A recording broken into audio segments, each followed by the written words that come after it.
Gaurav, I want to stay on this story, on this missile threat in Kyiv at this point of time, because, this is the big developing story that we're tracking right now. How well are the air defenses of Kyiv city, Gaurav? I remember on day 2 of this invasion, we had seen night images of the air defenses activating, claimed to have been shooting down a Russian helicopter of some kind. If there is a cruise missile threat, the air defenses must be on high alert now.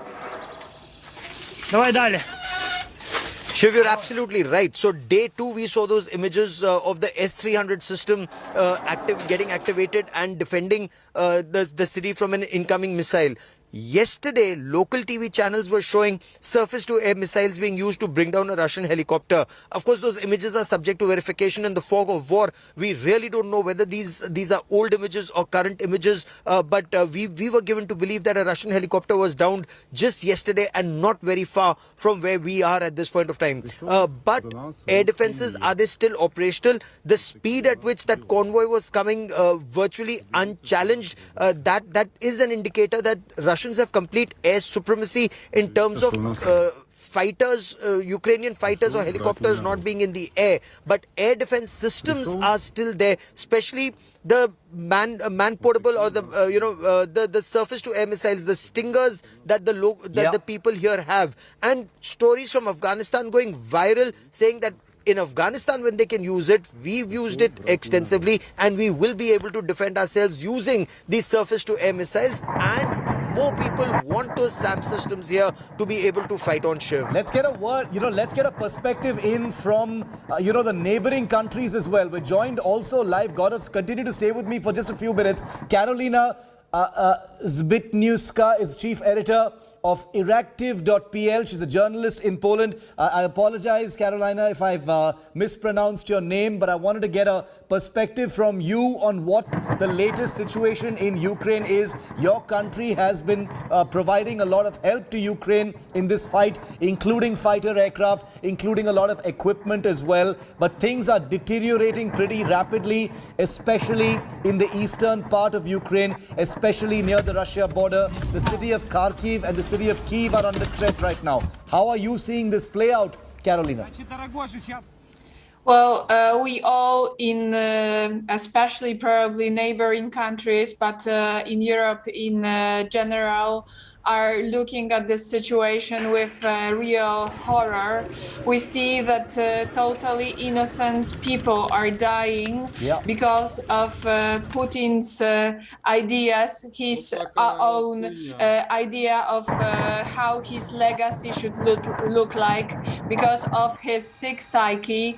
So people are dying, Ukrainians are innocently dying, but we must look also at the Russian people that are made by propaganda to believe in this war under false reasons, and they're also dying in the name of lies. So in a way we could say that also Russian soldiers are victims of Putin's propaganda machine. So that's awful that we need to see this fake war, or no, very real bloody war, but based and triggered by lies and really false reasons. And indeed, Poland and other neighboring countries towards Ukraine are really helping. We as Poland have admitted at least almost 500,000 refugees, Ukrainian refugees.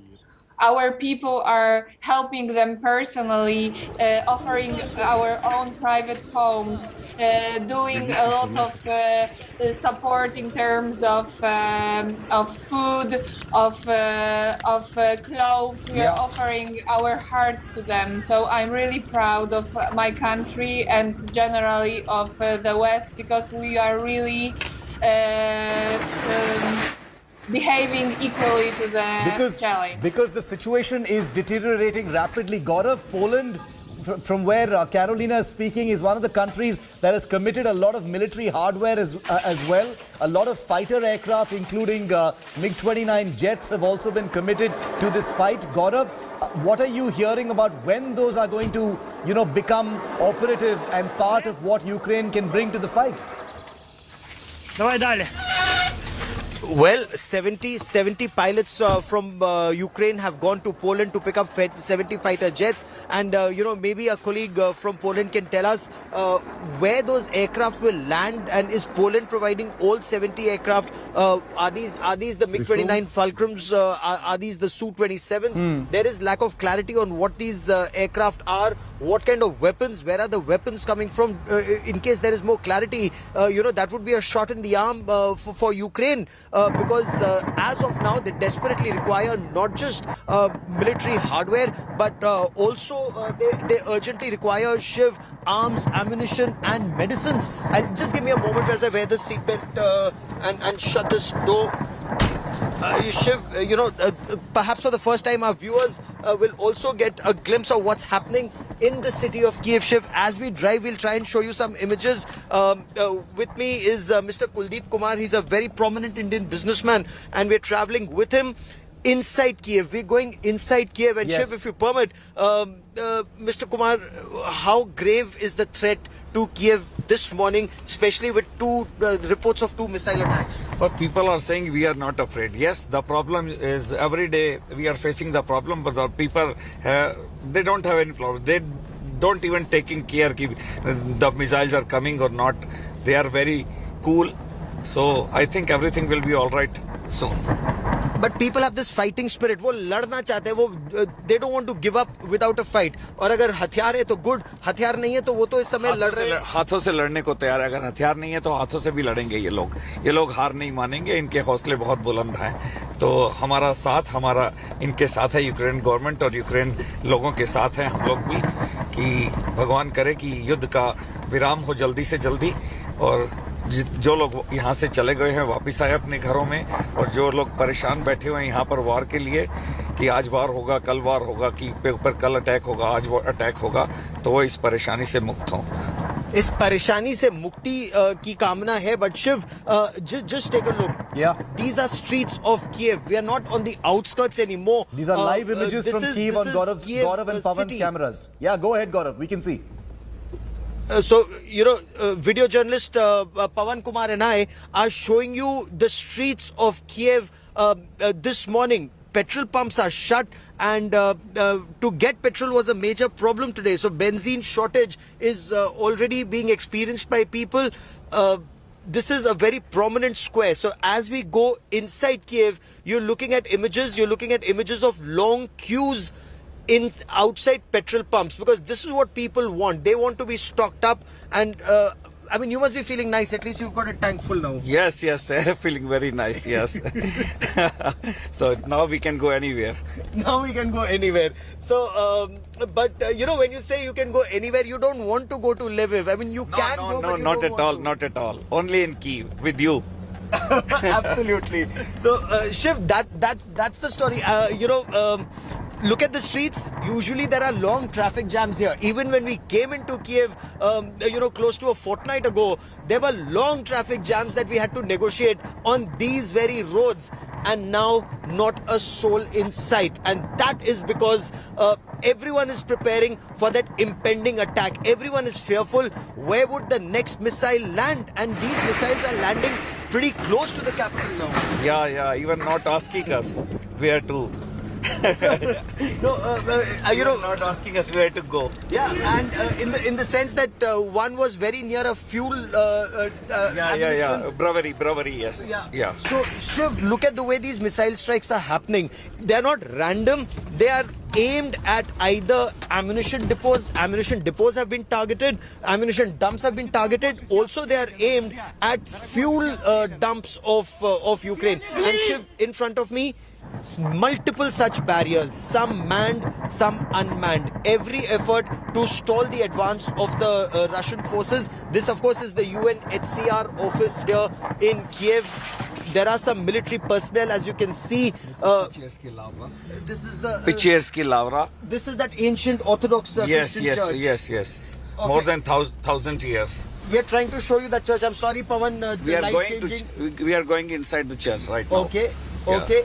So we are going inside the church now because Shiv, what we've also been Streets told completely is empty, before they Gaurav, still. before Streets the completely soldiers go empty to the still. front,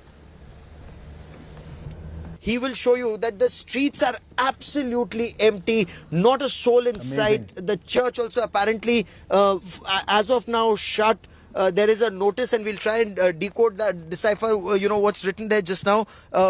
Soldiers who are going to the front, and now the front line is not in Donetsk or Luhansk or in Mariupol and Kharkiv. Now the front line is inching closer. So soldiers, before they go to fight, they pray here. They pray here to the Almighty for strength and to be able to defend. Ukraine.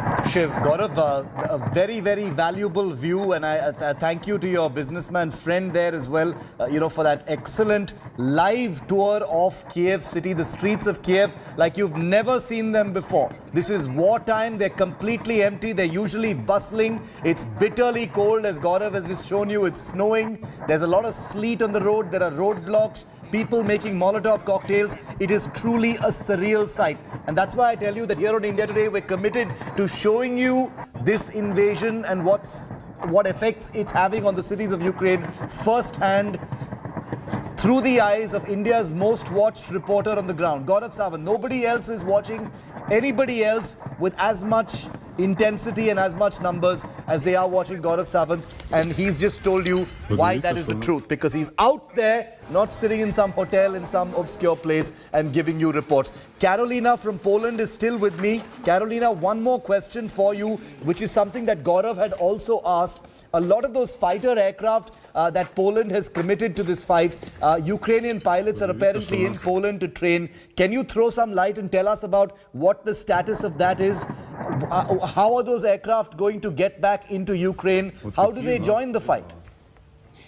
Sadly, I have to disappoint you because I'm not the expert in terms of military equipment and aircraft. I know only that that the European Union said that it is committing the aircrafts, and then indeed our government hasn't confirmed this information. But maybe I might add in a little bit about European Union sanctions and reaction to what has been going on. So we, the West, we, Europe, are isolating Putin and Russia and his oligarchs as much as possible in order to defend the territorial integrity of Ukraine.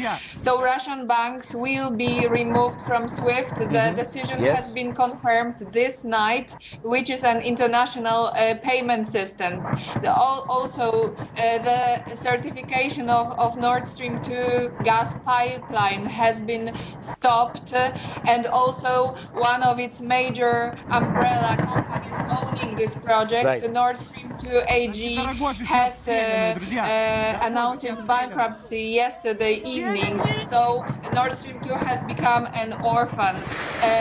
Third, we Europe has closed the airspace to Russian flights, and we are doing the same also to Belarusian flights and oligarchs. And also, finally, there is as far as restrictive measures are concerned, they apply at the moment to over 680 individuals and 53 entities. And they include, for example, asset freezes, prohibiting them from making funds available to the listed individuals and entities, and travel bans. So we as Europe are really behaving in unity to stop this carnage.